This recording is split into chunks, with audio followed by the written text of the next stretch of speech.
Bismillahirrahmanirrahim. Assalamualaikum warahmatullahi wabarakatuh. Selamat siang semuanya. Sebelumnya di sini saya akan mempresentasikan tugas UTS ujian tengah semester saya dengan mata kuliah sistem pakar yang berjudul metode Kertaini faktor atau biasa disingkat metode CF ya. Untuk studi kasusnya itu sistem pakar diagnosis penyakit lampiskin di CAC pada sapi. Nah, ini sebelumnya perkenalkan, nama saya Rika Galijati Kusuma dengan dosen pengampu Dr. Adika Pramita Widyasari Skom Mkom. Oke, lanjut. Metode Kertaini faktor CF dengan studi kasus sistem pakar diagnosis penyakit lampiskin di CAC pada sapi. Sebelumnya, apa sih itu Kertaini faktor? Kertaini faktor adalah metode yang digunakan dalam sistem pakar untuk mempresentasikan tingkat keyakinan seorang pakar terhadap suatu fakta atau keputusan. CF menunjukkan seberapa yakin sistem atau pakar bahwa suatu gejala benar-benar mengidentifikasi sebuah penyakit. Jadi CF itu metode itu kayak meyakinkan seseorang pakar untuk meyakini sebuah fakta atau keputusan gitu ya. Jadi kayak keyakinan gitulah.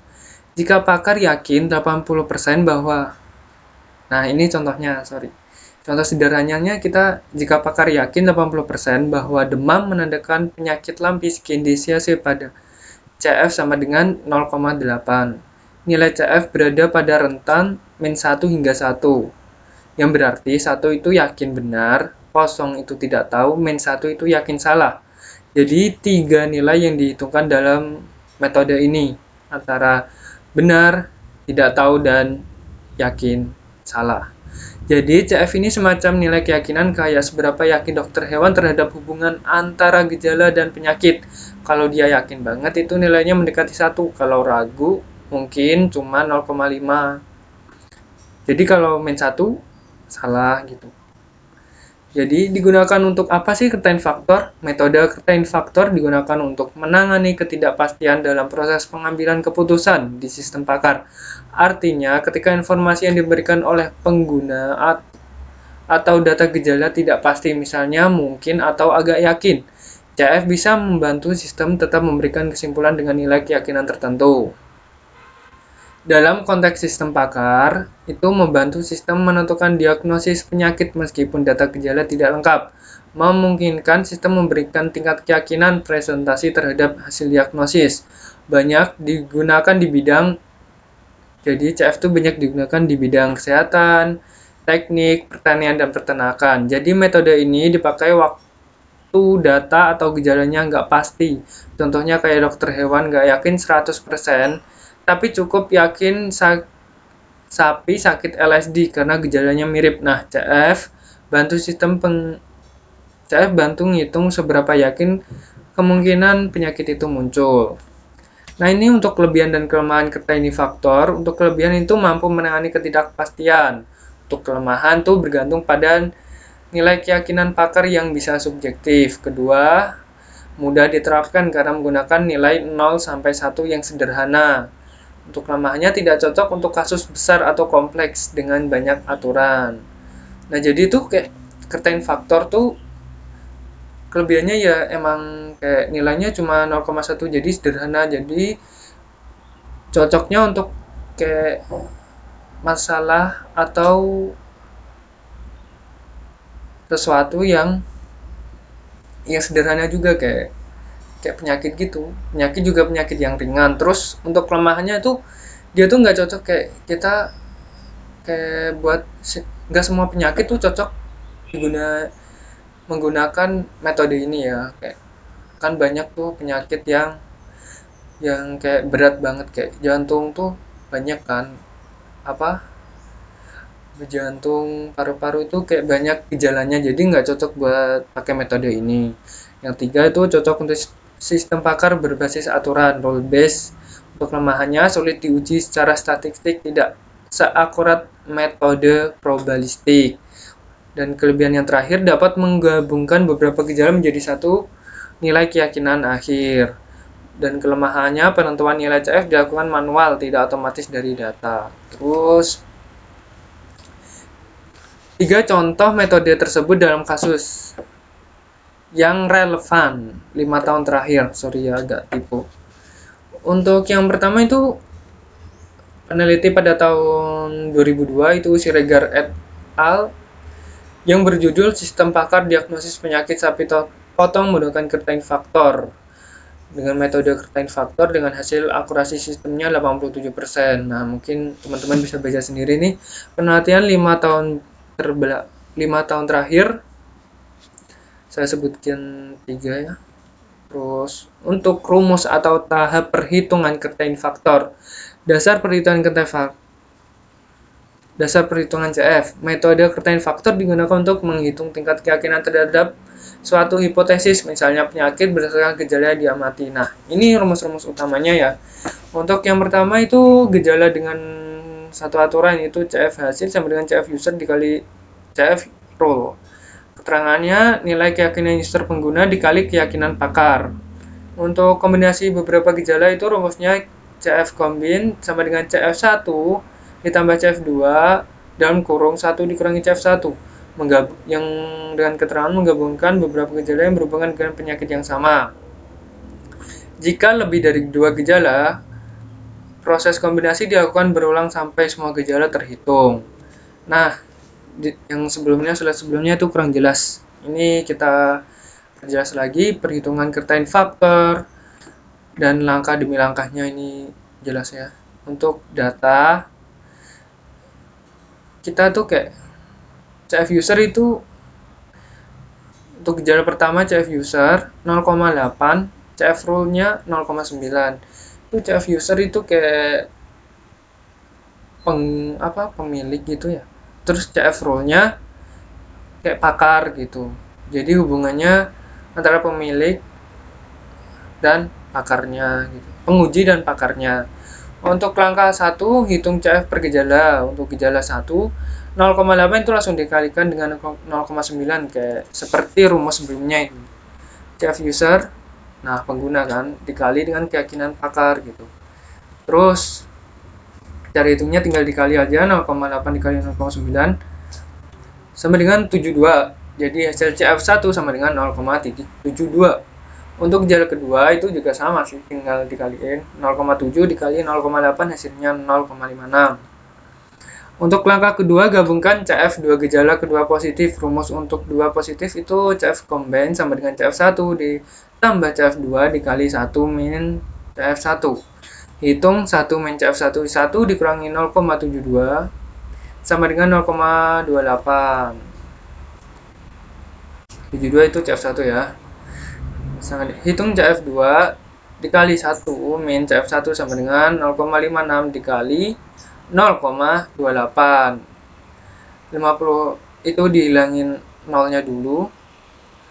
0,56 dikali 0,28 itu dihilangin jadi 56 dikali 28. Itu kayak ini dipecah ya. 56 dikali 20, 56 itu sama aja 56 dikali 28, jadi 1120 itu ditambahin 448 hasilnya 1568. Nah itu yang di belakang angka itu 2 desimal dikali 2 desimal karena sama-sama 2 ya di bawahnya, di belakang koma jadi total 4 desimal, jadi 4 desimal di belakang koma jadi 0,1568. Jadi sekarang jumlah CF-nya CF combine itu 0,72 itu kan CF1 kan.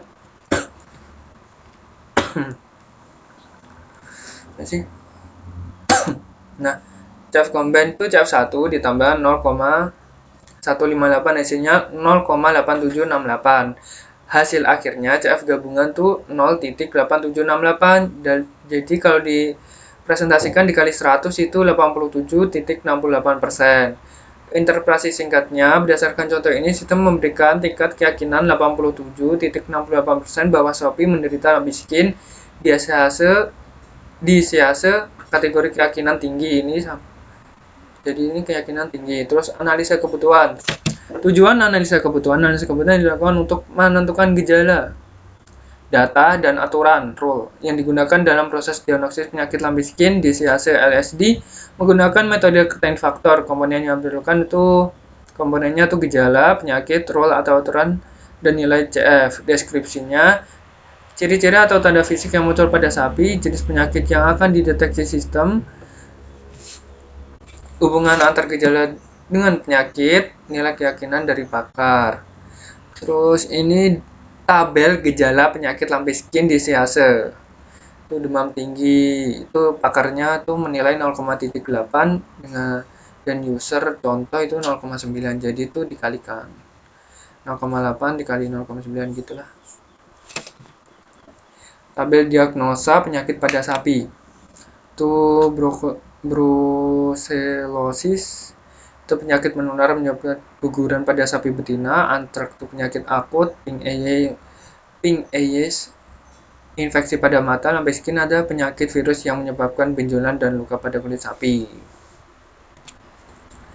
Ini CF pakar yang tadi ya. Jadi demam tinggi 0,8 dikali 0,9 sama dengan 0,72. Begitu di bawahnya. Dikali semua. Untuk CF pakar itu tingkat keyakinan dokter, CF user itu keyakinan peternak, CF hasil keyakinan per gejala, CF combine nilai gabungan. Jadi tahapan implementasi dalam kasus lambe skin DCAC ya. Langkah pertama, identifikasi gejala. Identifikasi gejala itu dengan cara mengumpulkan gejala yang dialami sapi berdasarkan observasi peternak. Kedua, tentukan nilai CF.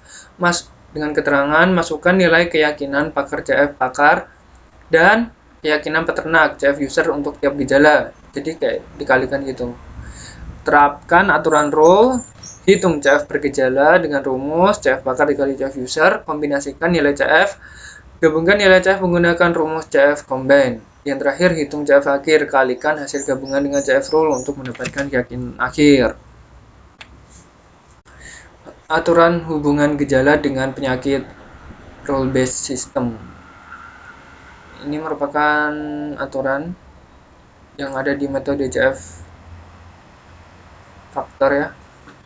Dengan keterangan rule ditentukan berdasarkan pengetahuan pakar atau expert atau hasil wawancara dengan dokter hewan. CF rule adalah tingkat keyakinan pakar terhadap hubungan antara kombinasi gejala dan penyakit.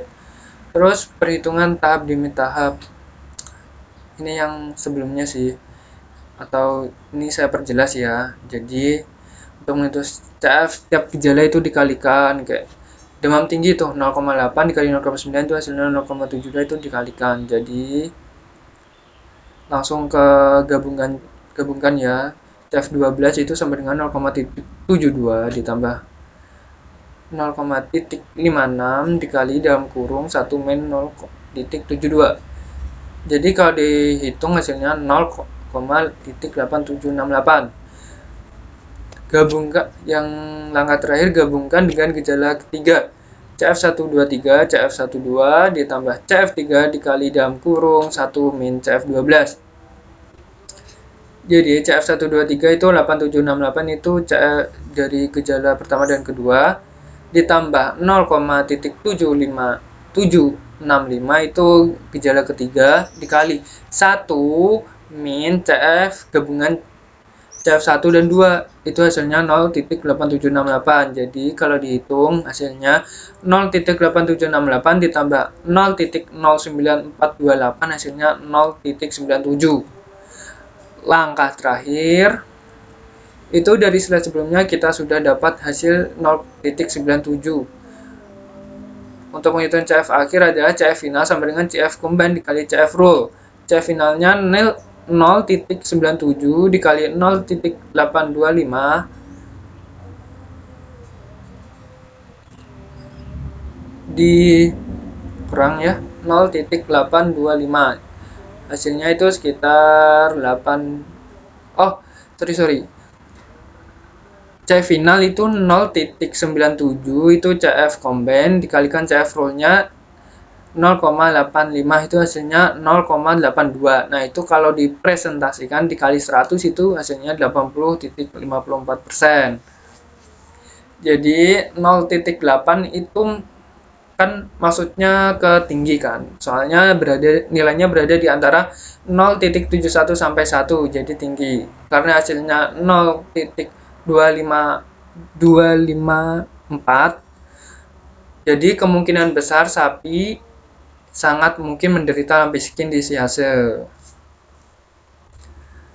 Jadi, interpretasi hasilnya berdasarkan perhitungan metode Kertain faktor, sistem memberikan tingkat keyakinan sebesar 82,54% bahwa sapi terdiagnosis miskin di hasil LSD. Nilai ini termasuk dalam kategori tinggi, artinya sistem sangat yakin terhadap hasil diagnosis berdasarkan kombinasi gejala yang diberikan oleh peternak. Jadi kesimpulannya, sistem pakar berhasil mendeteksi penyakit LSD dengan keyakinan tinggi. Hasil perhitungan sejalan dengan pengetahuan pakar menunjukkan bahwa metode Kertain faktor efektif untuk menangani data gejala yang tidak pasti. Ini merupakan daftar pustaka yang saya gunakan. Terus selesai. Sekian, terima kasih. Sekian dari saya. Assalamualaikum warahmatullahi wabarakatuh.